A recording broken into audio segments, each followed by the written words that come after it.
ಒಂದೆಡೆ ಕಾವೇರಿ ನೀರು ಬಿಡೋ ಆದೇಶದ ವಿರುದ್ಧ ಎಲ್ಲೆಡೆ ಆಕ್ರೋಶ ವ್ಯಕ್ತವಾಗ್ತಾ ಇದೆ. ಇದರ ನಡುವೆ ಕೆಆರ್ಎಸ್ ಡ್ಯಾಂನಲ್ಲಿ ನೀರೆಷ್ಟಿದೆ ಅನ್ನೋದನ್ನ ತಿಳ್ಕೊಂಡ್ರೆ ನಿಜಕ್ಕೂ ನೀವು ಶಾಕ್ ಆಗ್ತೀರಾ ವೀಕ್ಷಕರೇ. ನಮ್ಮ ಪ್ರತಿನಿಧಿ ರವಿ ಲಾಲಿಪಾಳ್ಯ ಸ್ಥಳದಿಂದ ಒಂದು ಪ್ರತ್ಯಕ್ಷ ವರದಿಯನ್ನು ಕೊಟ್ಟಿದ್ದಾರೆ. ನಿಜಕ್ಕೂ ಅಲ್ಲಿ ನೀರಿನ ಪ್ರಮಾಣ ಎಷ್ಟಿದೆ, ತಮಿಳುನಾಡು ನೀರು ಬಿಡು ನೀರು ಬಿಡು ನೀರು ಬಿಡು ಅಂತ ಕೇಳ್ತಾ ಇದ್ದಾರಲ್ಲ, ನಿಜಕ್ಕೂ ಕೆಆರ್ಎಸ್ ಡ್ಯಾಮ್ನಲ್ಲಿ ನೀರು ಇದೆಯಾ ಇಲ್ವಾ ಅನ್ನೋದನ್ನು ಗ್ರೌಂಡ್ ರಿಪೋರ್ಟನ್ನು ಕೊಟ್ಟಿರ್ತಕ್ಕಂಥದ್ದು. ಸೊ ಅಲ್ಲಿ ಲಭ್ಯವಿರತಕ್ಕಂಥ ನೀರು 17 TMC ಇದೆ. 17 TMC ಇದೆ. ಅದರ ಡೆತ್ ಸ್ಟೋರೇಜ್ 5 TMC, ಬಳಕೆಗೆ ಸಾಧ್ಯ ಇರೋದು ಕೇವಲ 12 TMC. ಅದರಲ್ಲೊಂದು 4 TMC ನೀರು ಬಿಡು ಅಂತ ಕೇಳ್ತಾ ಇದ್ದಾರೆ. ಓಕೆ, ಅಲ್ಲಿನ ಒಂದು ವಾಸ್ತವ ಚಿತ್ರಣವನ್ನು ಕಟ್ಕೊಡುವಂಥದ್ದು ಪ್ರಯತ್ನವನ್ನು ನಮ್ಮ ಪ್ರತಿನಿಧಿ ರವಿ ಮಾಡಿದ್ದಾರೆ, ನೋಡೋಣ. ಕಾವೇರಿ ನೀರು ನಿರ್ವಹಣಾ ಪ್ರಾಧಿಕಾರ ಈಗಾಗಲೇ ರಾಜ್ಯ ಸರ್ಕಾರಕ್ಕೆ ತಮಿಳುನಾಡಿಗೆ 4 TMC ನೀರನ್ನ ಹರಿಸಬೇಕು ಅಂತಕ್ಕಂಥ ಒಂದು ಆದೇಶವನ್ನ ನೀಡಿದೆ.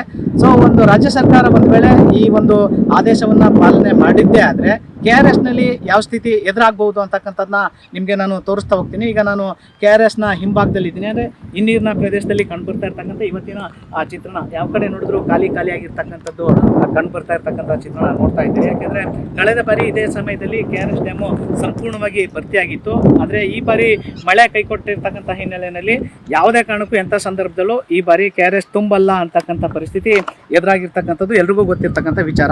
ಸೊ ಇವತ್ತಿಗೆ ಗರಿಷ್ಠ ಮಟ್ಟ ಹೊಂದಿರತಕ್ಕಂಥದ್ದು ಡ್ಯಾಮು 124.80 ಅಡಿ. ಆದರೆ ಇವತ್ತಿರ್ತಕ್ಕಂಥದ್ದು ಕೇವಲ 91 ಅಡಿ ಮಾತ್ರ ನೀರು. ಅಂದರೆ TMCಲಿ ಹೇಳೋದಾದರೆ ಇದನ್ನು 49.5 TMC ಗರಿಷ್ಠ ಸಾಮರ್ಥ್ಯ ಇರ್ತಕ್ಕಂಥದ್ದು. ಆದರೆ ಇವತ್ತು ಇರ್ತಕ್ಕಂಥದ್ದು 17 TMC ಮಾತ್ರ. ಈ 17 TMCನಲ್ಲಿ ಬಳಕೆಗೆ ಯೋಗ್ಯವಾಗಿರ್ತಕ್ಕಂಥದ್ದು 10 ರಿಂದ 11 TMC ಮಾತ್ರ. ಒಂದು ವೇಳೆ ಅವರು ಕೇಳಿರ್ತಕ್ಕಂಥದ್ದು ಅಂದರೆ ತಮಿಳುನಾಡಿಗೆ 4 TMC ನೀರನ್ನ ಬಿಡಲೇಬೇಕಾದಂಥ ಸಂದರ್ಭ ಇದ್ದಾದರೆ 12 TMCನಲ್ಲೂ 4 TMC ಹೊರಟೋಗುತ್ತೆ. ಇನ್ನು ರಾಜ್ಯದ ಪಾಲಿಗೆ ಉಳ್ಕೊಳ್ತಕ್ಕಂಥದ್ದು ಕೇವಲ 5 ರಿಂದ 6 TMC ಅಷ್ಟು ನೀರು ಮಾತ್ರ. ಅಂದರೆ ಈಗಿರ್ತಕ್ಕಂಥ ನೀರನ್ನ ಕುಡಿಲಿಕ್ಕೆ ಮಾತ್ರ ಬಳಸಲಿಕ್ಕೆ ನಾವು ಈಗ ರಾಜ್ಯ ಸರ್ಕಾರ ಈಗಾಗಲೇ ನಿರ್ಧಾರ ಮಾಡಿದೆ. ಇಂಥ ಸಂದರ್ಭದಲ್ಲಿ ಏನು ಕಾವೇರಿ ನೀರು ನಿರ್ವಹಣಾ ಪ್ರಾಧಿಕಾರ ಏನು ಸೂಚನೆ ಕೊಟ್ಟಿದೆ ಅದನ್ನು ಪಾಲನೆ ಮಾಡಿದ್ದೇ ಆದರೆ ಮತ್ತಷ್ಟು ಸಂಕಷ್ಟ ಎದುರಾಗ್ತಕ್ಕಂಥ ಎಲ್ಲ ಸಾಧ್ಯತೆಗಳು ಕಂಡುಬರ್ತಾ ಇದೆ. ಹೀಗಾಗಿ ರಾಜ್ಯ ಸರ್ಕಾರದ ಯಾವುದೇ ಕಾರಣಕ್ಕೂ ಪ್ರಾಧಿಕಾರದ ಸೂಚನೆಯನ್ನು ಪಾಲನೆ ಮಾಡಬಾರ್ದು ಅನ್ನೋ ನಿಟ್ಟಿನಲ್ಲಿ ಇಲ್ಲಿನ ರೈತರು ಹೋರಾಟವನ್ನು ಆರಂಭಿಸಿದ್ದಾರೆ. PNS ವಿಸ್ತಾರ ನ್ಯೂಸ್, ರವಿ ಲಾಲಿಪಾಳ್ಯ, ಮಂಡ್ಯ.